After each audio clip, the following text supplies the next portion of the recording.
Hello there. I just wanted to say a few words about the 20-minute topic series of podcasts that myself and Greg Lance-Watkins have been doing for the last 8 weeks and will continue to do for the weeks ahead.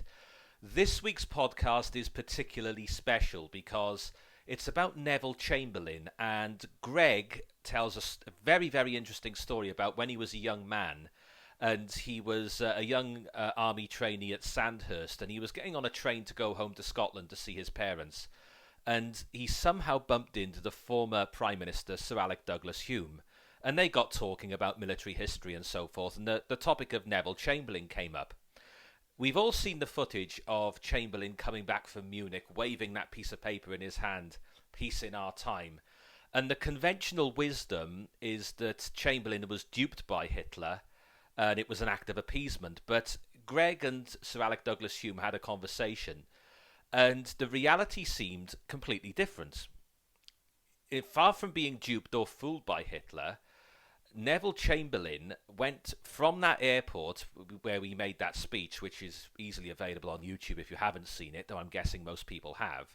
He went back to Downing Street, straight into a cabinet meeting, and he made it very clear to the cabinet, and people like Lord Halifax were there and so forth. He said there will be war.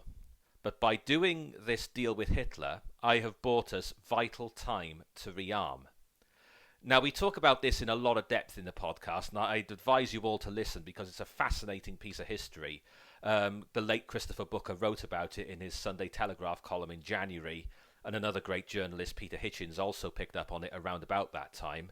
So please do listen. It's a vital history lesson, and Sir Alec Douglas-Home, the story he told Greg all those years ago, really does put Neville Chamberlain in a new light. And I called the podcast Neville Chamberlain National Hero ?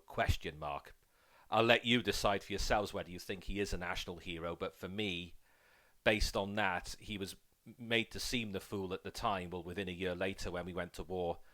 But really, I do believe he bought Britain vital time to rearm, and it's worth reassessing Chamberlain's place in history.